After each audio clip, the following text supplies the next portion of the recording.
प्यारे विद्यार्थियों, आपका स्वागत है। और आज के जो लेक्चर में हम डिस्कस करने वाले हैं उसमें हमारी टॉपिक है line integral, surface integral and volume integral. तो चलिए इनको हम समझ लेते हैं कि करके। तो इसमें हम आपको जो है इन तीनों की वैल्यू ज़रा अपने हिसाब से समझा देते हैं, बाद में हम बुक्स को कवर करेंगे। ठीक है, ये हमारे ये वॉल्यूम इंटीग्रल है। तो तीनों डेफिनेशन जरा हम समझ लेते हैं। ठीक,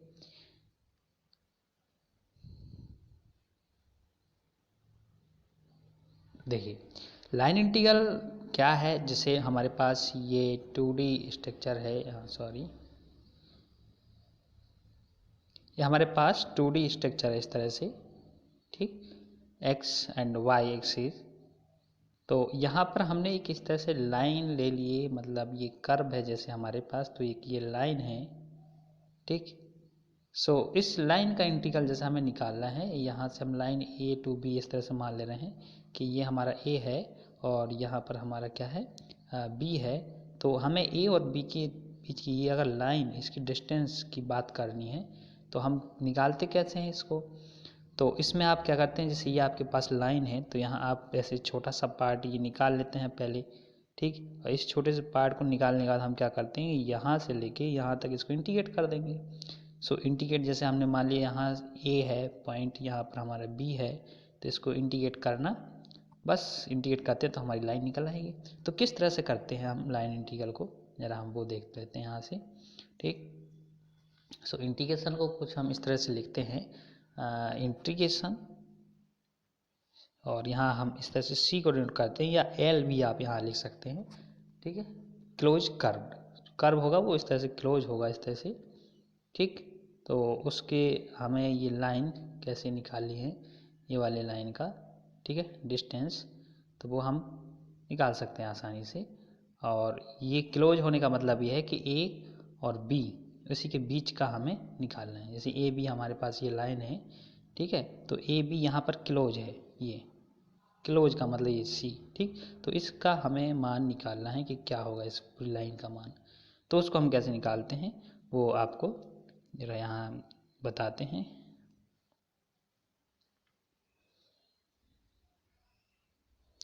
तो देखिए लाइन का जो मान होगा, लाइन इंटीग्रल का मान, तो कुछ इस तरह से लिखेंगे आप, इंटीग्रेशन सी एंड यहाँ पर एफ लिखेंगे, और ये वेक्टर एफ आपका वेक्टर फंक्शन है, और डॉट करेंगे आप किससे, डॉट करेंगे डी आर से, डी आर वेक्टर।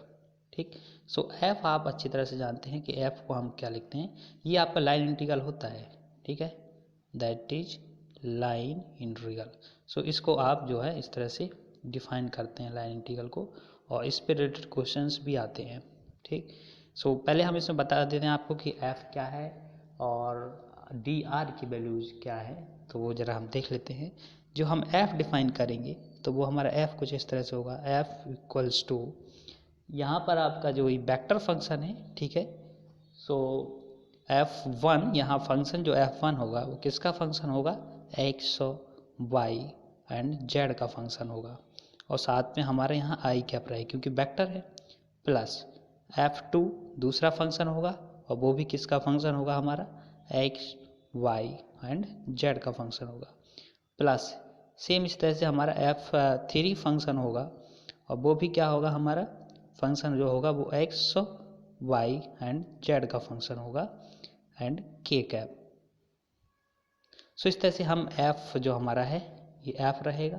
ठीक, नेक्स्ट डी आर क्या रहेगा, तो डी आर भी कुछ इस तरह से होगा, डी आर वेक्टर होगा, ये पोजीशन वेक्टर के नाम से आप देख सकते हैं। जैसे आर वेक्टर आपका क्या होता है, जो जैसे आपका आर वेक्टर ये होता है x i plus Y J plus Z के, इस तरह से होता है। हम यहाँ क्या कर रहे हैं, डी आर ले रहे हैं यहाँ पर, तो यहाँ अपन डी एक्स कर देंगे, यहाँ डी एक्स डी वाई, यहाँ पर डी जेड, मतलब अल्प दूरी हम ले रहे हैं, बहुत कम दूरी। उसको कैसे डिफाइन करेंगे, ये हमारा हो जाएगा डी एक्स आई कैप, ठीक है, plus D Y and J cap plus हमारा डी जेड हो जाएगा एंड के कैप। ठीक है। सो ये हम डी आर को इस तरह डिफाइन करेंगे। सो ये हमारा एफ है और ये जो डी आर है, इन दोनों का हम करेंगे डॉट प्रोडक्ट। डॉट प्रोडक्ट करने के बाद हम उसका कर देंगे इंटीग्रेट विद रिस्पेक्ट टू जो भी हमारा यहाँ वेरिएबल रहेगा, D X D Y D Z क्या रहता है उसके रिस्पेक्ट में हम कर देंगे इंटीग्रेट। और यहाँ क्लोज कर्व है, अब क्लोज कर्व है तो यहाँ लिमिट भी हमें कुछ ना कुछ दी गई होगी, तो उस तरह से हम लिमिट को यहाँ पुट अप कर सकते हैं। सो दैट इज हमारा लाइन इंटीग्रल। ठीक, नेक्स्ट हम समझते हैं अब सरफेस इंटीग्रल। तो सरफेस इंटीग्रल में क्या है, सरफेस का मतलब आप जानते हैं कि ये एक तरह से एरिया के हिसाब से, ठीक है। सरफेस मतलब एरिया फाइंड आउट करना है। सो एरिया का हमें इंटीग्रेशन करना है। सो जो सरफेस इंटीग्रल है वो किस तरह से डिफाइन होगा, सरफेस और इंटीग्रल। ठीक, ये किस तरह से हम डिफाइन करेंगे। सो ये है आपका कुछ इस तरह से डबल इंटीग्रेशन, ठीक है।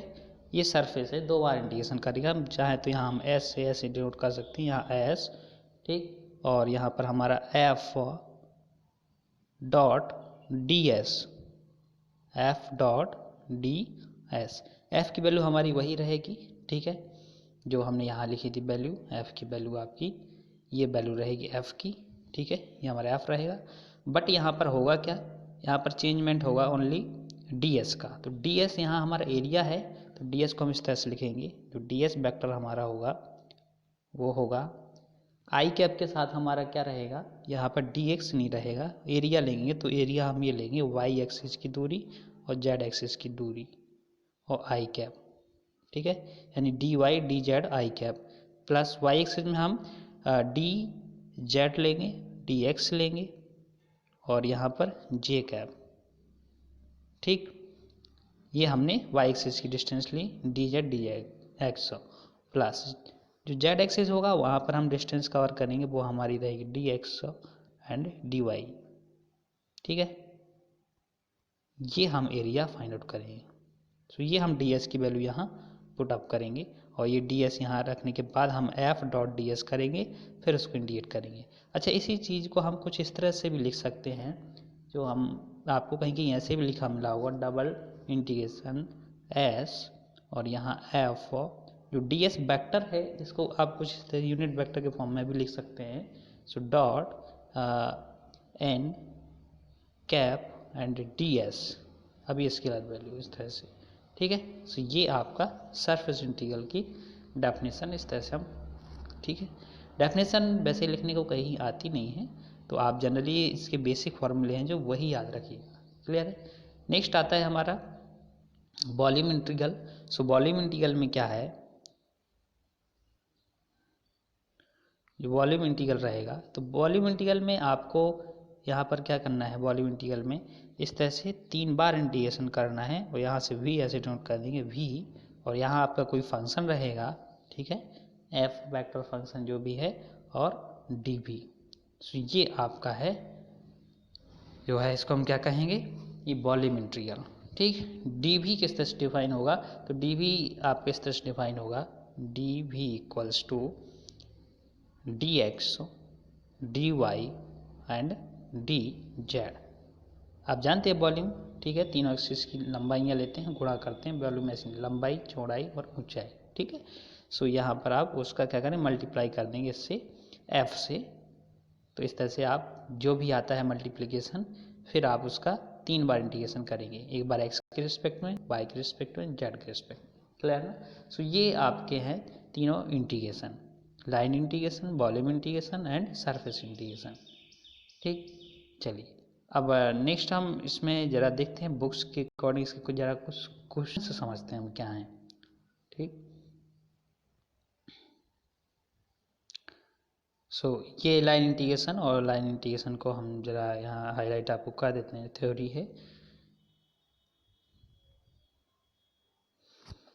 ठीक। यहाँ लाइन इंटीग्रेशन को कुछ अलग तरह से लिखा हमने, आपको एफ डॉट डी आर बताया, उसको रेखा समाकलन कहते हैं। तो यहाँ F dot D are vector form में लिखा, बट यहाँ D R upon D S कुछ ऐसे लिखा है, ठीक। सो आप समझ सकते हैं हमने आपको कैसे लिखवाया, हमने आपको इंटीग्रेशन, ठीक है, और C F dot D R लिखवाया। फिर इसी के जब हम आगे बढ़ेंगे तो हमें सरफेस इंटीग्रल मिलेगा, और सरफेस इंटीग्रल में हमें जो फॉर्मूला मिलने वाला है वो इस तरह से जो हमने लिखवाया आपको देखिए एफ डॉट टी एस इस फॉर्म में लिखवाया। और भी आप नीचे देखिए कहीं, ये देखिए ये दिया गया है आपका formula, double integration F dot D S, जहाँ पर डी एस की वैल्यू आपकी ये है एंड जो एफ है वो आपका ये फंक्शन ऑफ एफ वन। अब यहाँ एफ वन जो है एफ टू और एफ थ्री ये function of x y z ही होते हैं, ये जैसे यहाँ डिफाइन किया गया है। ठीक, अब यहाँ डॉट कर दिया दोनों को, जब डॉट किया तो यह है, डॉट करने के बाद हम इसका इंटीग्रेट कर लेंगे। ठीक है, 2 बार। ठीक, सो ये हमारा सरफेस इंटीग्रल। नेक्स्ट हम देखते हैं वॉल्यूम इंटीग्रल्स। वॉल्यूम इंटीग्रल में क्या है, वॉल्यूम में आपको 3 बार इंटीग्रेशन करना है किसी फंक्शन का, सो ये है हमारा 3 बार इंटीग्रेशन। ठीक, अब यहाँ पर आपका जो डी भी है, डी भी अच्छी तरह से जानते हैं क्या है, मैंने अभी आपको लिखवाया था T X D Y D Z. ठीक, नेक्स्ट क्वेश्चन देखते हैं जरा, क्वेश्चन इसमें क्या दिया गया है। क्वेश्चन आपका ये है, हमें इसका मान निकालना है। ये आपका क्या है, लाइन इंटीग्रल है, जहाँ एफ आपको दिया गया है, फंक्शन एफ दिया गया है तथा वक्र सी एक्स वाई समतल में दिया गया है। ये एक्स वाई उसमें है आपका, जो ऐसे एक्स और वाई एक्सेस होते हैं ना, उसमें दिया गया है Y equals to X square. और इसमें इस जो कर्व है, जो इसके पॉइंट दिए गए हैं, मतलब ये जो तक चाप लिखा है ना, थ्योरी लिखी, जो इसका चित्र आप कैसे बनाएंगे तो जरा हम वो देख लेते हैं।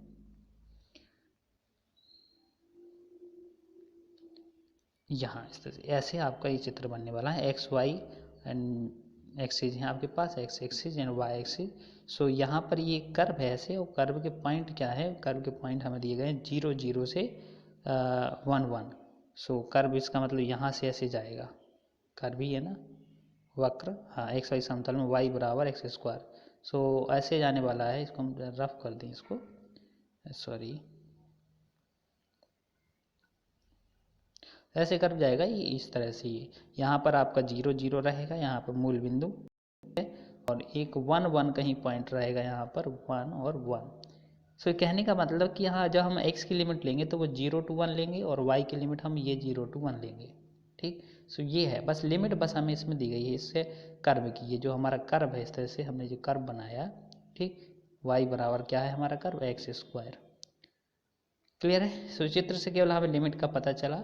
अब हमें करना क्या है, लाइन इंटीग्रल, इसका मतलब पूरे कर्व का इसका लाइन इंटीग्रल जो है, इसका इंटीग्रल निकालना है। तो कैसे निकालेंगे इंटीग्रेशन, जरा देख लीजिए। क्योंकि हमें एक्स वाई समतल में दिया है, सो जरा ये पॉइंट देने वाली पॉइंट जो है, इसको ध्यान रखने वाली बात है कि z बराबर हम 0 लेंगे, मतलब z एक्सेस पे हमें कोई दूरी नहीं लेनी है, क्योंकि यहाँ एक्स वाई समतल में बोल रहा है। सो ये इंपॉर्टेंट है। ठीक, क्योंकि हम वेक्टर को 3 एक्सिस में लेते हैं, जो भी वेक्टर लेते हैं, जैसे अगर हमने ये वेक्टर लिया है d r equals to D x i plus D Y j, तो हम यहाँ डी जेड के भी तो ले सकते थे, डी जेड के, बट जेड एक्सिस में हमें ये कर्व दिया ही नहीं है। ठीक है, और ये कर्व आपका एक्स वाई में ही बनेगा, जेड तो यहाँ मान में ही नहीं दिया गया है। ठीक है, सो जेड का मतलब 0 है, सो जेड का मान हम 0 करके अब हमें इसका मान निकालना है। सो एफ का मान आपको दिया गया है ये, ठीक है, और हमें ज़रूरत है डी आर की, तो डी आर आप जानते हैं, ये वाली चीज़ यूज करेंगे, ये आपको याद ही रखना है। ठीक है, सो हम एफ डॉट डी आर निकाल लेंगे, एफ डॉट डी आर निकालने के बाद हम कर देंगे इसका इंटीग्रेट।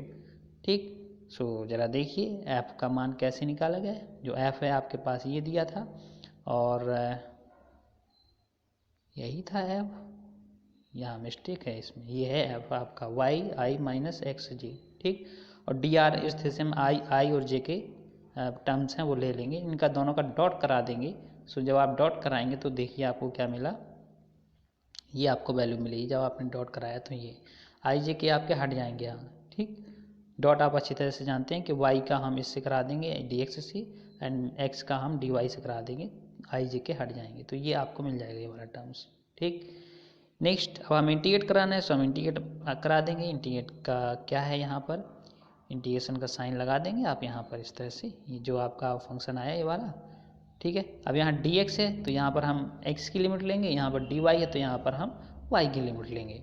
अब लिमिट क्या है, यहाँ कुछ आप ऐसे लिख सकते हैं इसको, जब इंटीग्रेशन कर तो दोनों साइड इंटीग्रेशन किया तो ये चीज़ लिख दी, लेफ्ट हैंड साइड में आपका ये है तो इसका इंटीग्रेशन, राइट हैंड साइड में ये है तो इसका इंटीग्रेशन, इसको अलग अलग इंटीग्रेट कर दिया तो ये आप लिख दिए इस तरह से।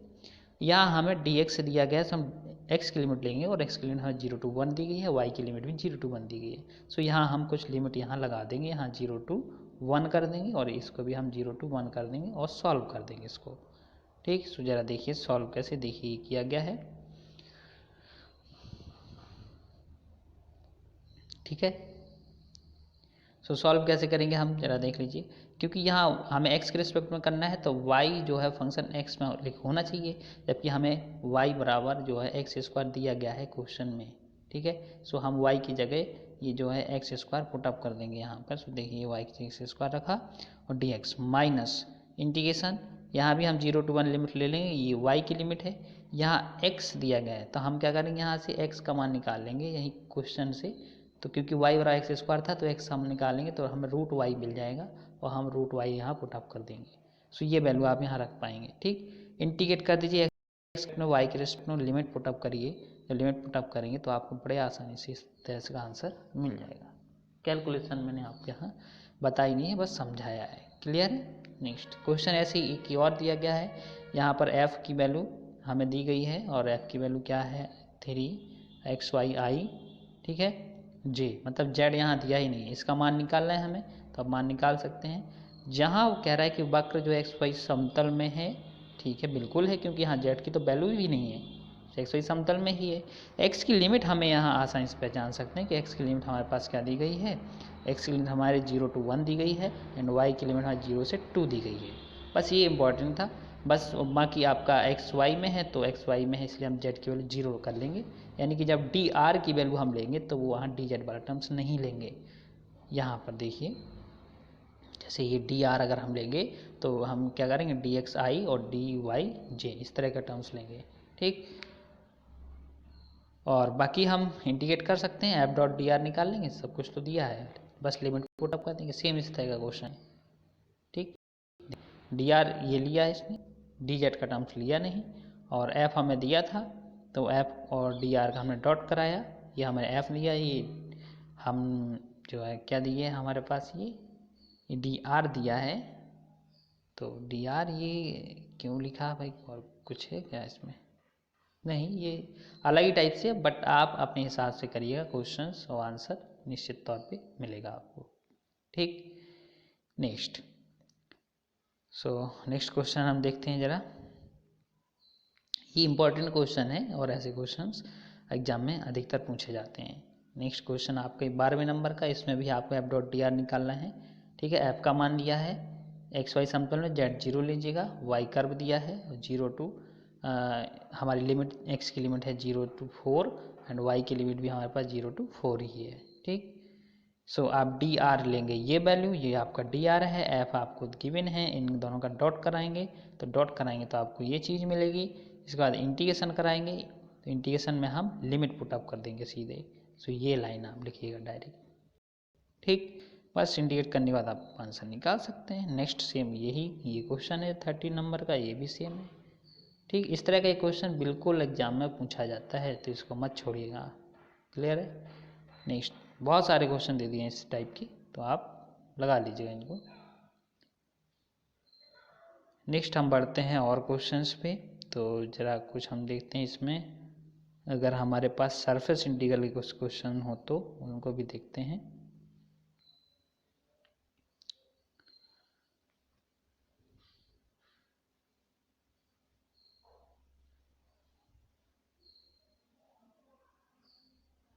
ये क्वेश्चन देखिए सरफेस का है, तो इसको भी हम अभी समझते हैं। ठीक है, देते हैं क्वेश्चन जो एग्जाम में अधिकतर पूछा जाता है। ठीक, ये इम्पॉर्टेंट है।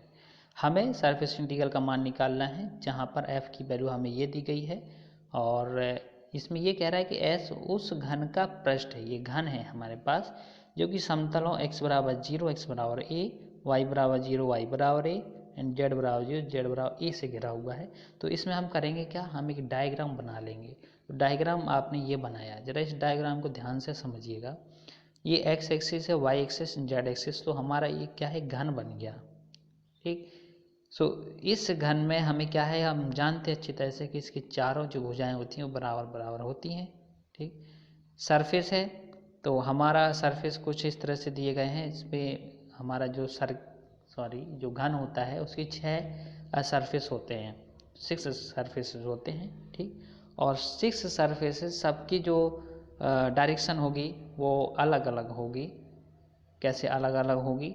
एक्स वाई जेड हमारे पास 3 एक्सिस होते हैं। ऐसे देखिए, एक्स वाई जेड 3 एक्सिस होते हैं। तो एक एक्सिस की ओर इसमें एक अलग फलक होगी, इसके डायरेक्शन में अलग फलक होगी, इसके डायरेक्शन में अलग फलक होगी। ये तो हमारे पॉजिटिव डायरेक्शन होंगे एक्स वाई जेड के। लेकिन इसकी नेगेटिव डायरेक्शन भी होगी तो उसमें भी 3 फलक होगी। टोटल कहने का 6 फलक होते हैं हमारे जो घन बनते हैं, ठीक। इन फलकों का हमें निकालना है, सभी फलक का एरिया निकालेंगे हम, F dot N D S निकालेंगे, फिर उसके बाद इंटीग्रेट करेंगे। सभी फलक को हमें निकालना पड़ेगा। देखिए सभी फलक को कैसे आप निकालेंगे। इन फलक को नाम दे दिया ए बी सी डी, इस तरह से नाम दे दिए हैं, ठीक। और भी जो हैं 6 फलक हैं, सबके नाम हम दे सकते हैं। तो एरिया हमें किस किस पार्ट का निकालना है ज़रा वो हमें ध्यान देना पड़ेगा। जैसे जब हम बात करेंगे A B C D area की, ठीक है, तो अगर इसकी आप बात करते हैं तो एक्चुअल में पहले आप देखिए कि 6 फलक का जो एरिया निकालने के बाद उस करना क्या पड़ेगा वो देखिए चीज़। ये जब हम टोटल निकालेंगे, सॉरी ये क्या हो गया, जब हम टोटल निकालेंगे इसका सरफेस इंटीग्रल, हमें क्या करना पड़ेगा, सभी फलक को जोड़ना पड़ेगा।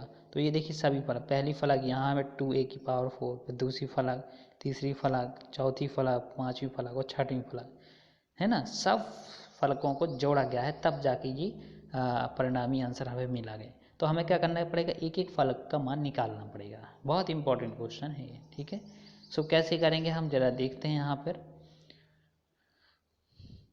पहला हमें ए बी सी डी, तो ए बी सी डी में हमें क्या करना पड़ेगा, जो हमारी फलक होगी वो उसमें यूनिट वेक्टर का मान हमें आई लेना पड़ेगा। कहने का मतलब ये है कि जब हम डी एस की वैल्यू लेंगे,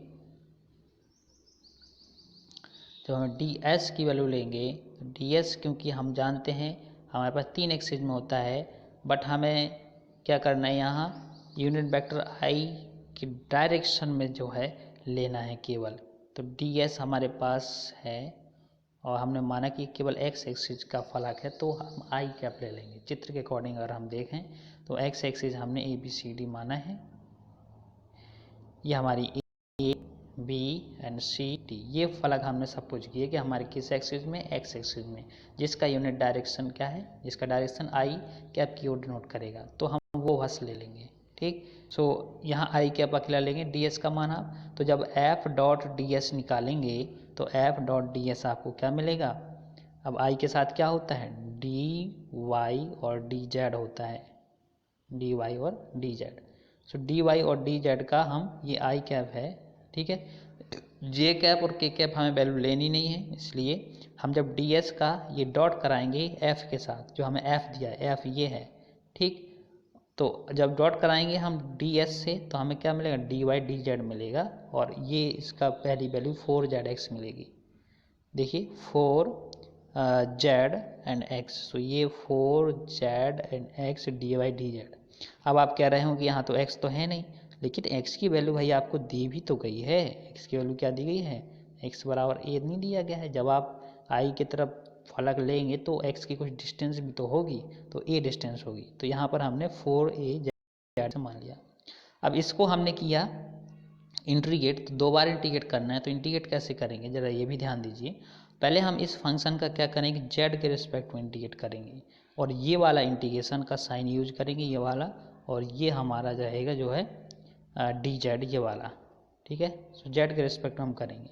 जब जेड के रिस्पेक्ट में करेंगे तो 4a तो कांस्टेंट रहेगा, ये हम बाहर कर लेंगे, ठीक है ना। और हमारा जो जेड रहेगा, जेड का हो जाए z²/2, और इसका हम इंटीग्रेशन ये कर दिए। अब बाकी जो वैल्यू बचेगी, जितना इसका इंटीग्रेशन आएगा, फिर हम उसका y के रिस्पेक्ट में करेंगे, तो y तो कहीं है नहीं, तो उसका हो जाएगा 1। देखिए एक बात समझ लीजिए इसका इंटीग्रेशन कैसे करते हैं, क्योंकि ये इम्पॉर्टेंट है, क्योंकि इंटीग्रेशन आप नहीं कर पाए तो दिक्कत हो सकती है, ठीक। इंटीग्रेशन हमारा, इसको रफ कर देते हैं ज़रा पहले।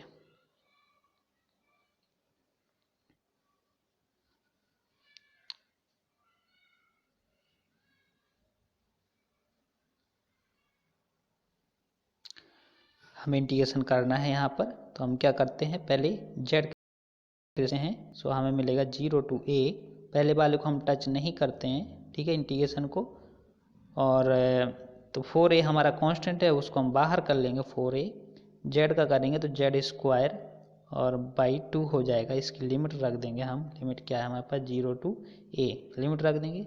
और हमने क्योंकि डी जेड के रिस्पेक्ट, अब डी वाई भी तो बचा है, तो एक इंटीग्रेशन भी बचा, ये इंटीग्रेशन और ये डी वाई बचा, हमने कर दिया केवल डी जेड और ये वाला इंटीग्रेशन, ठीक है। सो यहाँ जब आप ए करेंगे तो ए रखेंगे तो यहाँ पर आपको ए स्क्वायर बाई 2 मिलेगा, और जब 0 रखेंगे तो 0 मिलेगा। सो ये टोटल मिलेगा आपको 4a स्क्वायर और ये क्यू हो जाएगा, और इंटीग्रेशन बचेगा 0 to a and D Y, ठीक है। अब यहाँ y तो है नहीं, यहाँ 1 है, तो 1 का हमारा y हो जाएगा, और उसमें फिर हम लिमिट रखेंगे 0 to a, तो हमें ये मिल जाएगा 4aq। और जब हम यहाँ पर y लिखेंगे, इंटीग्रेशन लिमिट रखेंगे, तो आपको a मिलेगा इस तरह से, ठीक है। और तो हमारा आ जाएगा 4a की पावर 4 आ जाएगा, ये हमारा आएगा आंसर, ठीक है। कहीं मिस्टेक तो नहीं, क्योंकि 2a पावर 4 आ रहा है। अच्छा, ये बाई 2 वाला जो पार्ट थे हमने लिया नहीं था, तो बटे 2 भी चलेगा इसके साथ, 2 से हम 4 को 2 बचेगा, ठीक है, 2a की पावर 4 आ जाएगा। तो इस तरह से आप ये कैलकुलेशन कर सकते हैं, आसान है, ठीक। नेक्स्ट, अब हम इसी के विपरीत जो फलक है OEFG, इसी की जो विपरीत फलक होगी O, देखिए ये हमारी ABCD फलक थी, इसी की जस्ट विपरीत मतलब x की नेगेटिव डायरेक्शन में कौन सा है, तो वो है हमारे पास E और F, ठीक है, C एंड E, ये इसके विपरीत डायरेक्शन है पीछे की ओर, ठीक है, ये x अक्ष की नेगेटिव डायरेक्शन में। अच्छा, ये थोड़ा सा मिस्टेक है, इसको x मानिए x एक्सिस, जो ये y एक्सिस, ठीक है, और ये जो हमारी डायरेक्शन ये x अक्ष की नेगेटिव डायरेक्शन में है, ठीक। चित्र में थोड़ा सा यहाँ पर x कर लें, यहाँ y कर लें, तो उस तरह से आप कर सकते हैं, क्लियर। नेक्स्ट, अब यहाँ दूसरी फलक में हमें करना क्या है, पहली फलक तो हो गई, तो वहाँ पर हमें नेगेटिव डायरेक्शन लेनी है, इसका मतलब हम जो ds का मान लेंगे वो माइनस का i कैप लेंगे, ठीक। और जब आप माइनस का i कैप लेंगे तो यहाँ पर जो हमारी वैल्यू आने वाली है D F dot D S की, वो 0 आएगी आपकी वैल्यू, जब नेगेटिव डायरेक्शन की ओर भागते हैं, ठीक है, क्योंकि उस तरफ हमें x की वैल्यू तो लेनी ही नहीं है, वो मूल बिंदु पे ही बन रहा है। देखिए x की वैल्यू आपको 0 रखना है, क्योंकि जो फलक है वो आपका क्या है, मूल बिंदु पर ही है। यहाँ आप देखें मूल बिंदु पर ही वो एक फलक तो मूल बिंदु पे ही रहेगी, और एक फलक x दूरी पे कुछ दूरी पर रहेगी, x बराबर a दूरी पे, ठीक, ये दूरी पर दूसरी फलक क्या है, वो हमारे उसी एक्सिस पे बनेगी। इस तरह से हम y axis and z axis कर लेंगे और सबको जोड़ेंगे। तो ज़रा देखते हैं हम, इसमें हमने क्या किया, x बराबर 0 रखा, तो हमारा जो इंटीग्रेशन का मान आया वो 0 आया। इस तरह से तीसरी फलक y एक्सिस की, तो हमने इसमें क्या लिया, ये लिया जेड के कैप, सॉरी जे कैप जो है, तो जे कैप में dx और dz लेंगे, उसका डॉट निकालेंगे, तो हमारा ये आएगा इस तरह से, ठीक है। लिमिट वही लेंगे हम हर बार 0 to a, क्लियर है ना। सो ये आ गया। इसी तरह से आप माइनस जे लेंगे तो इसका मान 0 आएगा इसके विपरीत फलक y में, और इस तरह से z जब लेंगे तो z में भी सेम ही करना है, आपको k लेना है, k के अकॉर्डिंग ds का मान लेना है dx dy। ये चीज़ आप मत लिखिएगा, सीधे आप ये निकालिएगा f डॉट ds, ना n लिखिएगा, ठीक है, सीधे f डॉट ds करिएगा, सो f डॉट ds आपको ये मिलेगा, क्लियर है ना। और y का मान आप रख देंगे, y का मान जो भी दिया हो, ठीक, a मान दिया होता है तो वो आप रख देंगे। इस तरह से जब ये करेंगे हम इसके विपरीत, तो वो 0 आएगा। कहने का मतलब एक्स वाई और जेड एक्सिस में हम कुछ डिस्टेंस पे, जैसे ए डिस्टेंस और ए डिस्टेंस और A distance, X axis, Y axis and Z axis, ठीक। सो ये फलकों के मान जब हम निकालेंगे कुछ दूरी पे, तो उनके मान कुछ निकलेंगे, ठीक। बट जो कुछ जो फलक रहेंगे इसके विपरीत डायरेक्शन, वो मूल बिंदु पे ही रहेंगे, उनके मान 0 रहेंगे। तो इस तरह से पूरा मान हम ये निकाल के सभी फलकों को जोड़ देते हैं, तब जाके हमारा ये आंसर आता है 3/2 a की पावर 4, क्लियर है ना, ठीक। सो ये क्वेश्चन आपका इस तरह से था सरफेस का, और सरफेस के ऐसे क्वेश्चन बहुत सरल होते हैं, आप कर सकते हैं। बस यही एक क्वेश्चन थोड़ा सा था जो आप हार्ड समझ सकते थे, बाकी तो सभी क्वेश्चन इसके सिंपल ही रहेंगे, ठीक। तो मैंने आपको ये बता दिया। क्वेश्चन आप इसका एक बार और देख लें क्योंकि इम्पॉर्टेंट क्वेश्चन है, ठीक है। ये रहा आपका क्वेश्चन, इसमें एफ डॉट डी एस का मान है। ये जो चीज़ लिखी है ना, इसको आप ऐसे लिखें, इंटीग्रेशन एफ और डॉट डी एस, इस फॉर्म में लिख लेना, मैंने बताया था आपको पहले। तो एन एफ डॉट एन में मत लिखिएगा, सीधे एफ डॉट डी एस में। क्लियर है? सो यहाँ डी एस निकालें, एफ तो दिया ही गया है, बस डी एस बस आवश्यकता है निकालने के लिए। ठीक, डी एस आप अच्छी तरह से जानते हैं कि डी एस की वैल्यू क्या होती है। डी एस की वैल्यू मैंने आपको बताई थी, जो वेक्टर डी एस है वो है हमारा कितना, डी वाई डी जेड और आई कैप, ठीक है, plus D z d X and J cap plus D x और डी वाई एंड के कैप। सो ये जो चीज़ें हैं ये आप डी एस को इस तरह से डिफाइन करते थे, मैंने आपको पहले भी बताया। क्लियर है? सो ये क्वेश्चंस है जो इम्पोर्टेंट मैंने आपको बताया। नेक्स्ट एक्सरसाइज के भी क्वेश्चन को देख लेते हैं। तो ये आपको समझना है, बाकी इम्पोर्टेंट क्वेश्चंस देखिए। पहले हमें क्या है, एफ डॉट डी आर निकालना है। मैं जैसा कि बताया आपको, ये क्वेश्चन इंपॉर्टेंट है, इस तरह से आप लगाइएगा इसको। लिमिट आपको 0 to 1 लेना है एक्स की, और वाई की लिमिट भी 0 to 1 लेना है, और इसका मान लगा देना। डी आर आप जानते हैं, डी आर को हम क्या लेंगे, D x I D Y J D Z के, लेकिन डी जेड यहाँ है नहीं क्योंकि एक्स वाई हमें समतल में लेना है, तो जेड केवल हम 0 मानेंगे। जैसा कि एग्जाम्पल में क्वेश्चन थे वही सेम है। सेम ये क्वेश्चन है आपका, ये भी वही सेम क्वेश्चन है, ठीक। और ये भी वैसी क्वेश्चन है। हमें यहाँ ये है कि वक्र जो सी है वो ये दिया गया है, और जहाँ पर t = 1 और t = 2 दिया गया है। कोई बात नहीं है, ये वैल्यू हम लास्ट में पुटअप कर देंगे जहाँ पर हमारा t रहेगा, बस, ठीक। सेम ये क्वेश्चन है, क्लियर है? हाँ, ये भी वही क्वेश्चन है आपका। ये क्वेश्चन देखिए, फिर वही आ गया, तो घन का पृष्ठ है। यहाँ पर हमें x = 0 एंड x = a नहीं है, यहाँ पर x = 0 x = 1 दिया गया है। तो हमें कुछ नहीं करना, जो अभी क्वेश्चन हमने लगाया था वहाँ पर जहाँ a है वहाँ पर हमें 1 रख देना है, ये वाला 1। देखिए यहाँ लिमिट क्या है, 1 है, बस ये 1 हम पुटअप कर देंगे। सेम वही क्वेश्चन आया भी एग्जाम में, ठीक। जो आंसर आया था ना, आपका आंसर आया था 3/2 कुछ करके आया था, आंसर था आपका 3/2, हाँ, a⁴। तो जब आप इसमें a⁴ की जगह 1 रखें, 3/2 आंसर आ जाएगा इसका, कर सकते हैं आसान, ठीक। सो ये क्वेश्चन आप कर लीजिएगा, ठीक है, इम्पॉर्टेंट है। ये नहीं, सॉरी, इसके ऊपर था ये वाला, ठीक। वैसे ये क्वेश्चन है, इसमें क्या है, इसमें आपका ये z = 0 है, z = 4 है। कहने का मतलब इसमें केवल z की लिमिट दी गई है हमें, z = 0 से z = 4। तो हमें इसमें एक्स वाई की लिमिट तो दी नहीं गई है, तो एक्स वाई की लिमिट हम 0 to x ही मानेंगे, और y की लिमिट 0 to y मानेंगे। बट z की लिमिट जो रहेगी वो हमें 0 to 4 लेनी पड़ेगी, बस, ठीक है। इस क्वेश्चन को स्किप करते हैं थोड़ा अभी, क्योंकि वीडियो हो रही बहुत लंबी, ठीक है। सो चलिए, बाकी जो क्वेश्चंस और इससे रिलेटेड आपके रहते हैं ग्रीन स्टॉक थ्योरम, तो वो हम समझाएंगे, और ग्रीन स्टॉक थ्योरम से भी इन क्वेश्चंस के जो मान है बड़े आसानी से हम निकाल सकते हैं, ठीक है। सो चलिए, मिलते हैं हम अगले लेक्चर में, और थैंक यू फॉर वॉचिंग।